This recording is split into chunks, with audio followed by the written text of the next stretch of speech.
সূরা শুরার উদ্দেশ্য আল্লাহ রাব্বুল আলামিন বলছেন, ওয়া আমরুহুম শুরা বাইনাহুম, মুমিনরা তারা পরামর্শের ভিত্তিতে কাজ করে।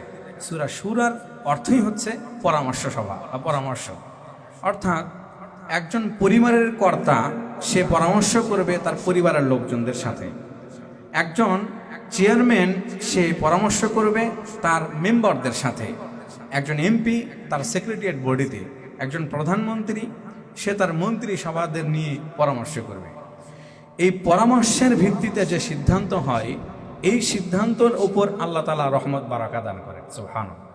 আর একক সিদ্ধান্ত বাস্তবায়ন হচ্ছে জুলুমের সিদ্ধান্ত, একক সিদ্ধান্ত হচ্ছে স্বৈরাচারী সিদ্ধান্ত।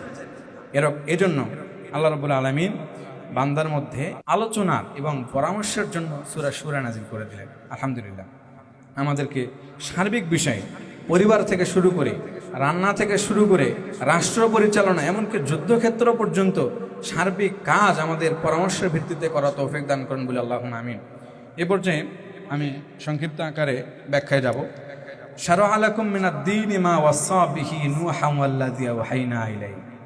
আল্লাহ রাব্বুল আলামিন বান্দাদের উদ্দেশ্য করে বলছেন, শারআ লাকুম মিনাদ-দীন, বান্দা তোমাদের জন্য আমি একটা দিন নির্ধারণ করে দিলাম। আমি একটা দিন নির্ধারণ করে দিলাম যে দিনটা, এবং এই দিন সম্পর্কে আমি অতীতেও ওসিয়ত করেছি, নসিহত করেছি অতীতের নবীদেরকেও। কাদেরকে? ওয়াসাইনা বিহি নূহা ওয়াল্লাযী আওহাইনা ইলাইহি, এবং নূহকেও আমি এই ওসিয়ত দিয়েছি এবং সেই বিষয়ে তোমার উপর নাজিল করেছি। সুবহানাল্লাহ। খালি নূহ, এর সাথে আরো বলছেন ওমা ওয়াসাইনা বিহি ইব্রাহিমা ওয়া মূসা ওয়া ঈসা, এবং আমি ইব্রাহিম আলাইহিস সালাতু ওয়াস সালামকে, মূসা এবং ঈসা আলাইহিস সালাতু ওয়াস সালামকেও নসিহত করেছি। সেই নসিহতটা কি? আর এই যে নবীদের যে কয়জনের নাম তিনি উল্লেখ করলেন, ইব্রাহিম আলাইহিস সালাতু ওয়াস সালাম, মূসা আলাইহিস সালাতু ওয়াস সালাম এবং ঈসা আলাইহিস সালাতু ওয়াস সালাম, নবী কি শুধুমাত্র এই কয়জনই? বিষয়টা বুঝবেন। নবী কি শুধুমাত্র এই কয়জনই? না, শরীয়তের বিধানগুলো শুরু হয়েছিল নূহ আলাইহিস সালাতু ওয়াস সালাম থেকে। এর আগে শরীয়তের আমাদের যেরকম বিধান, আমরা বিধানের উপর অটল আছি, বিধান শুনছি, জানছি, মানার চেষ্টা করছি, এরকম বিধান কিন্তু নূহ আলাইহিস সালাতু ওয়াস সালামের আগে ছিল না। নূহ আলাইহিস সালাতু ওয়াস সালাম থেকে মানুষ বিদ্রোহ ঘোষণা শুরু করে দিয়েছিল, এবং নূহ আলাইহিস সালাতু ওয়াস সালাম থেকে শুরু করে আল্লাহ রাব্বুল আলামিন বিভিন্ন সময় বিভিন্ন নবীর ক্ষেত্রে শরীয়তের বিধিবিধানগুলো নাজিল করেছেন। তার মানে হচ্ছে নূহ আলাইহিস সালাতু ওয়াস সালাম থেকে শুরু করে শেষ নবী হযরত মুহাম্মদুর রাসূলুল্লাহ সাল্লাল্লাহু আলাইহি সাল্লাম পর্যন্ত তিনি বারবার বিধান নাজিল করেছেন, বারবার বিধান নাজিল করেছেন। তারা বারবার দাওয়াত দিয়েছেন। কোন নবী দাওয়াতি কাজে সফল হয়েছেন, কোন নবী সফল হতে পারেননি। এই যে দায়িত্ব, এই যে মাধ্যম, এই সমস্ত ব্যবস্থাপনা কার? আল্লাহ রাব্বুল আলামিন। ফাযাক্কির ইন্নামা আনতা মুযাক্কির, অর্থাৎ তুমি শুধুমাত্র দাওয়াত দিবা। হেদায়েতের মালিক তুমি নও, তোমাকে দারোগা করে পাঠানো হয় নাই। তুমি দাওয়াত দিবা, তুমি আল্লাহর পথে ডাকবা। তারা আসলে আসবে, না আসলে না আসবে। তারা আসবে কিনা সে সিদ্ধান্ত আমার। সুবহানাল্লাহ। সামনের দিকে আসছে আল্লাহ রাব্বুল আলামিন আরো বলছেন যে তোমাকে আমি যে নসিহতটা করছি এবং অতীতে যে নবীদের উপর নসিহতগুলো করেছি, এই নসিহতটা কি? বিষয়টা বুঝেন। আল্লাহ রাব্বুল আলামিন কিন্তু এখানে বলতে পারতেন ওমা ওয়াসাইনা বিহি ইব্রাহিম ওয়া মূসা ওয়া ঈসা, এই পর্যন্ত আল্লাহ রাব্বুল আলামিন থেমে যেতে পারতেন, অর্থাৎ নসিহত করেছি, এই নসিহতটা তোমার মন মতো তুমি বাস্তবায়ন করো। আল্লাহ রাব্বুল আলামিন এভাবে থেমে যেতে পারতেন, কিন্তু আল্লাহ রাব্বুল আলামিন কাজটা বুঝিয়ে দিলেন। তার মানে হচ্ছে আমি যেটাই করি না কেন আমার কাজটা বুঝে শুনে করতে হবে। একজন ডাক্তার, সে কোন বিষয়ে ডাক্তার, সে যদি না বোঝে ট্রিটমেন্ট দিতে পারবে? বলেন। আমরা যদি আমাদের রোগ সম্পর্কে না জানি, কোনো ডাক্তারের কাছে যেতে পারবো? অভিজ্ঞ ডাক্তারের কাছে যেতে পারবো না। আমরা যাব এমন এক ডাক্তারের কাছে যে হাতুড়া ডাক্তার, ঠিক কিনা? দরকার হচ্ছে ঔষধ খাওয়া, সে আমাদের সার্জারি করে আমাদেরকে শেষ করে দেবে, ঠিক কিনা?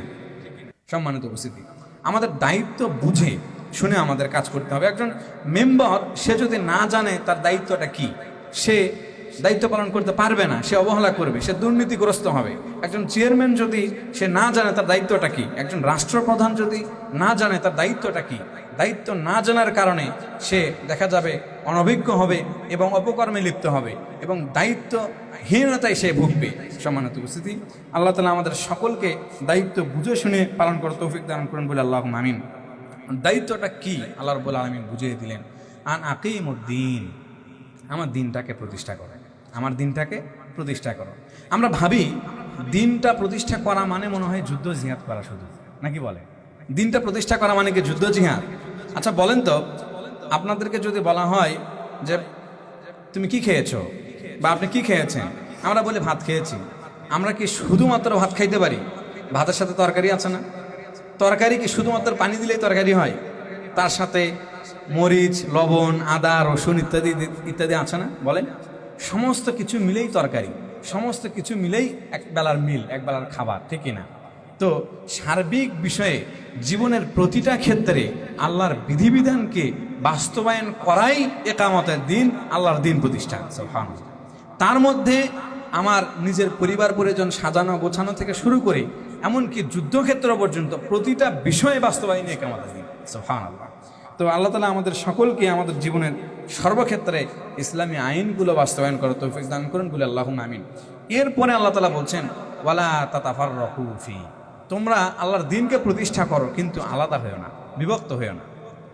আমাদের কত শত দল, কত শত উপদল, আমাদের হিসাব নাই। এবং অসংখ্য জায়গায় আমরা বলি যে কোন জায়গায় আমরা যাব, কোন দলের কাছে যাব, কোন মানুষের কাছে যাব, কোন আলেমের কাছে যাব। আমি আপনাদেরকে বলতে চাই, অসংখ্য ডাক্তার আছে, অসংখ্য উকিল আছে।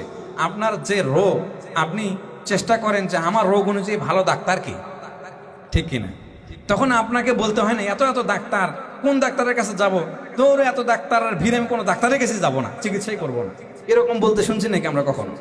আমরা এমন শুনিনি। আমরা তার মধ্যে খুঁজে ফাইন্ড আউট করি যে কে ভালো ডাক্তার, তার কাছে আমরা যাই। মামলা খাইলেই কে ভালো উকিল, তার সন্ধান করি, ঠিক কিনা? তো এগুলোর চেয়ে আমাদের দিনের জন্য দল বা দিনের জন্য শিক্ষা প্রতিষ্ঠান বা দিনের জন্য মানুষ বা দিনের দায়ী খোঁজার দরকার আছে না নাই? অবশ্যই দরকার আছে। আমাদের শরীরের যে বাহ্যিক রোগ, রোগের জন্য আমরা যে চেষ্টা করি, আমাদের আত্মার যে রোগ, এই রোগের জন্য আমাদের আরও বেশি চেষ্টা করতে হবে। আত্মার চিকিৎসা করতে পারলেই আমাদের জীবনটা সফল, ঠিক কিনা? আত্মার চিকিৎসা করতে পারলেই আমরা সফল। কারণ যে আত্মায় আল্লাহর ভয় নাই, যে হৃদয়ে আল্লাহর ভয় নাই, সে কি মানুষ হতে পারে নাকি? বলেন, সে কি মানুষ হতে পারে? তার দ্বারা এমন কোনো অন্যায়, এমন কোনো অপকর্ম নাই যেটা ঘটবে না। কিন্তু যদি হৃদয়ে আল্লাহর ভয় থাকে, তাহলে প্রতিটা বিষয়ে সে ভাববে, আল্লাহ, এটা তো আমার গুনাহ হয়ে গেল, আমার এটা তো অন্যায় হয়ে গেল, আমার তো মুসলিম ভাইয়ের সাথে এটা অন্যায় হয়ে গেল, আমি তো যেটা করেছি এটা তো ঠিক না। এই বিষয়গুলো ভাববে। এজন্য সার্বিকভাবে আল্লাহর রজ্জুকে আঁকড়ে ধরতে হবে, আলাদা হওয়ার কোনো সুযোগ নেই। আমাকে কে ডাকছে, আমাকে কোনো পীর ডাকছে বা কোনো দল ডাকছে, আমি দেখব সে দলটা আল্লাহর দিনটা বাস্তবায়ন করতে চাচ্ছে কিনা। আমার লক্ষ্য উদ্দেশ্য এটাই। আমি যেটাই করি না কেন, প্রতিটা ক্ষেত্রে আল্লাহর বিধানকে অগ্রাধিকার দিচ্ছে কিনা, প্রাধান্য দিচ্ছে কিনা। আল্লাহর বিধানকে যদি প্রাধান্য দেয়, আমি সেই দলকে স্যালুট করি, ঠিক কিনা? আল্লাহর বিধানকে যদি অগ্রাধিকার দেয়, আমি সে পীরকে স্যালুট করি। কিন্তু আল্লাহর বিধানকে অগ্রাধিকার না দিয়ে যদি মাজারের ব্যবসা করে, আমি তাকে ঘৃণা করি।